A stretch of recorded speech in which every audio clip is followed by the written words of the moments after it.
Oh man, there has just been so much news over Crash 4 It's About Time this last week.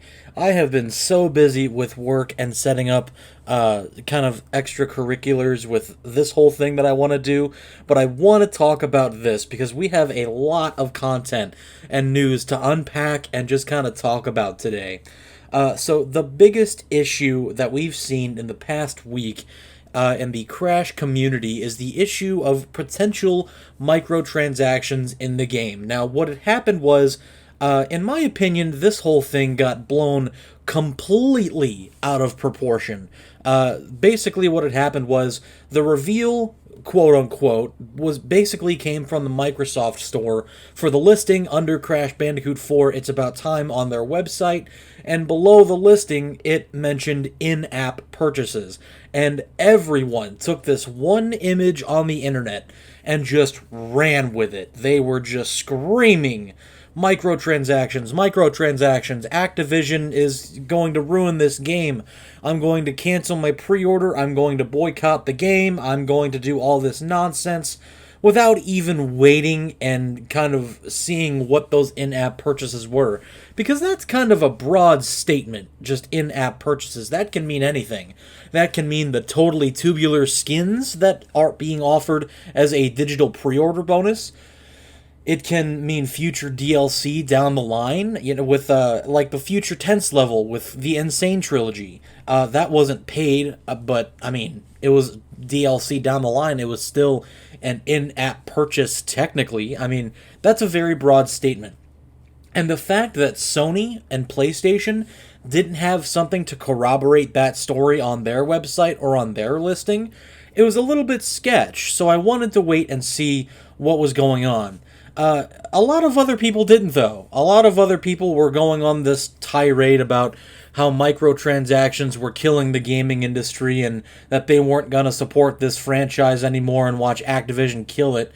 And in my mind, I'm thinking, so rather than wait to see what these purchases are, you're going to try to kill the game yourself by canceling your pre-order. It just doesn't make logical sense to me. To one, not wait and see what the actual subject is talking about, and two, just jumping the gun so hard that you're literally jumping off a cliff and shooting your own message in the foot. I mean, this kind of knee-jerk reaction is happening a lot in the gaming industry, and you hate to see it, but patience is a virtue, and patience pays off. As seen here with the actual developer, Toys for Bob, going on Twitter with a tweet saying that there will be, in caps, no microtransactions in Crash Bandicoot 4 It's About Time. Now, this is a godsend. This is straight from the horse's mouth, and this is definitively putting to bed any concerns or ideas about microtransactions in the game. Now, you would think this would be enough coming straight from the developer, coming literally straight from the guys who are making the game on a public forum. You would think this is enough, but it's not for some people. Some people are just so stuck in their ideas of what this game is going to be that they have in their mind that microtransactions are guaranteed to be in the game. So much so that they're saying Toys for Bob are full of shit, that Activision is going to be kind of putting the knife in their back, or the gun in their back, and saying, you have to put microtransactions in.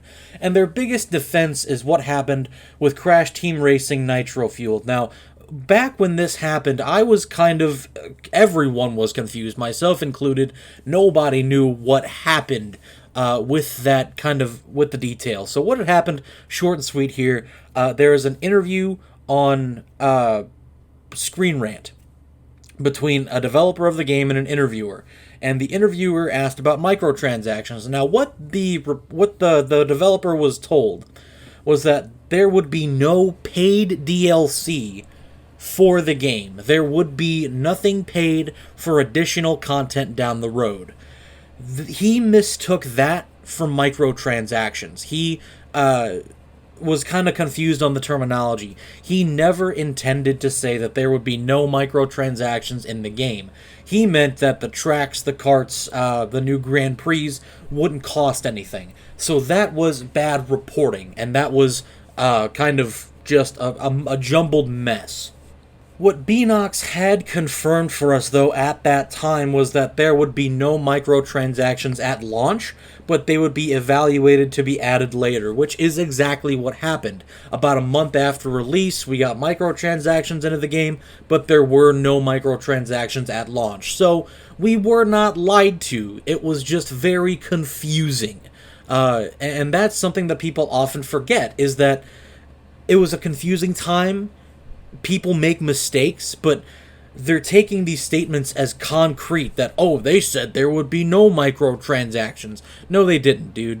They never said that. So you can wipe that excuse clean off the table.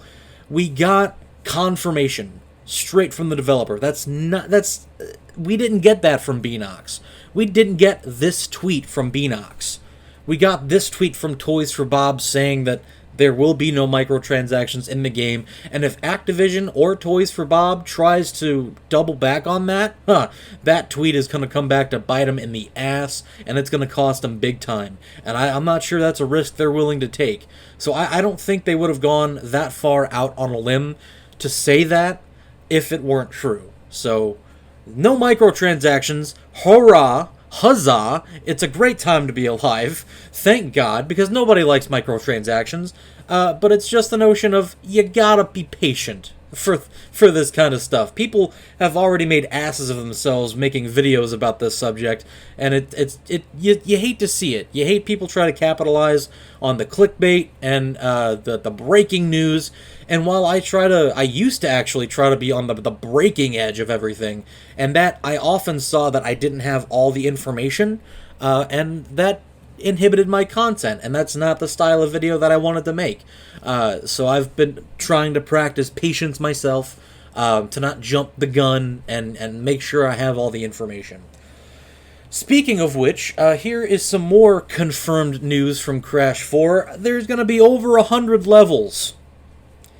Excuse me, what? That is more than 3 times more than we have gotten from any single Crash game, which is nuts. You gotta question the quality of these levels. You gotta question the length of these levels. But from what we've seen, they look pretty detailed and full of life and wide open. Obviously, we haven't seen every single level, but from this new gameplay that we've seen, we get kind of an idea of what one of these levels looks like. So this is a pirate-themed level. It's looking really good, and it just looks nice. It looks like a nice level.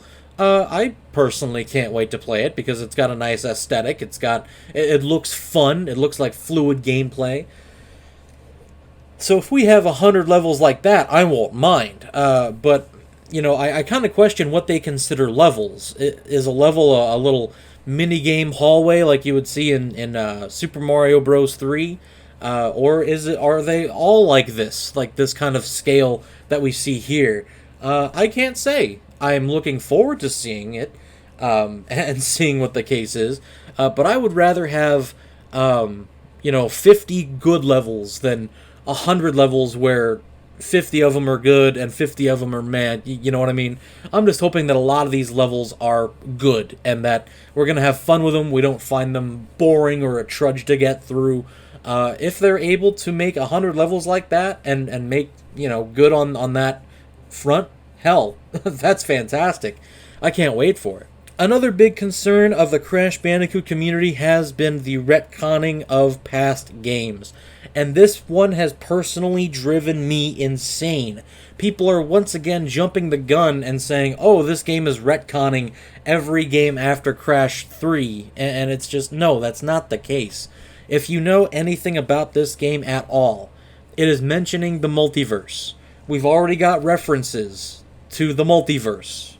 If you use your head for 10 seconds and know what the multiverse is, you can canonically make a timeline through every Crash game, and all of them are canon.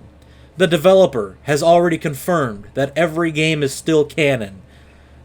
I don't know what more you want. I mean, this, I've said it before, this is the best way that Toys for Bob could have gone with this. They could have made this game about anything, but they decided to make it about the multiverse because they wanted to implant these events after Crash 3, but still make sure every other game was canon. And with the multiverse, this gives you everything you want. This basically is a big headcanon. If you want to exclude the Radical era games away from the mainline games, you can do that. You can, consider them to be their own alternative universe. If you want to pull Twinsanity out, you can do that too.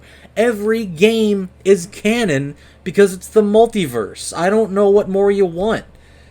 And to further drive home that fact, we're getting alternate characters in this game.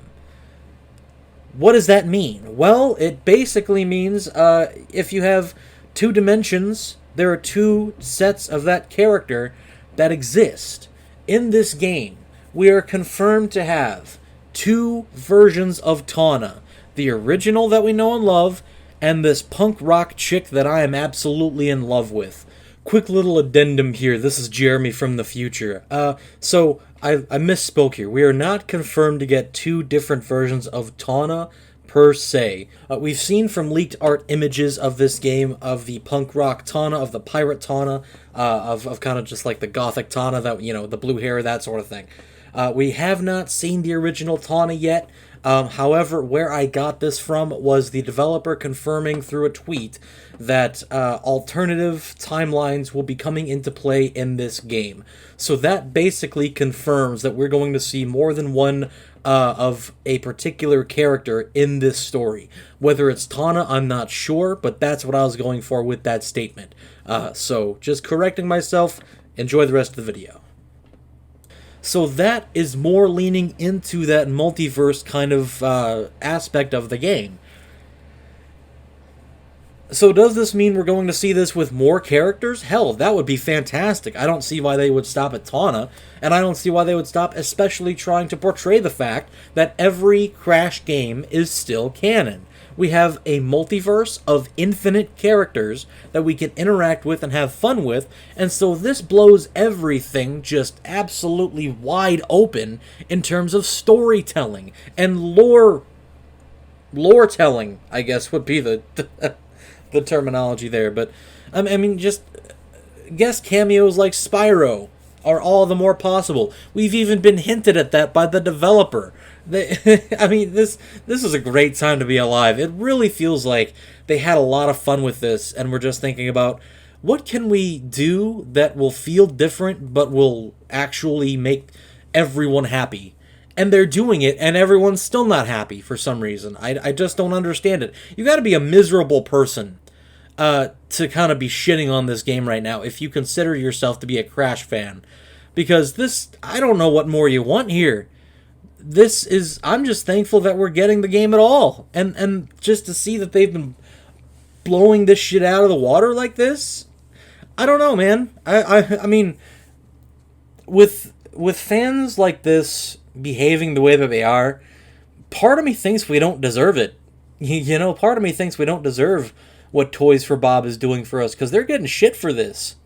I don't know. I'm off track, but I'm super thankful for all of this, and I'm super excited to get my hands on it, because I just, oh my god, it sounds better and better every day, and I can't wait to see what kind of news we're going to get from this down the line. But I think that's my spiel for the day. I think I've caught up a decent way as to what's going on. So first and foremost, thank you guys very much for watching. It really does mean the world to me. If you like what you saw here, be sure to hit the like button, the subscribe button, and the notification bell, because those buttons down there are attention whores, and they really love the attention. And it helps the channel out a ton. So that always is good too. So thank you guys very much for watching. I will see you guys next time. Peace out.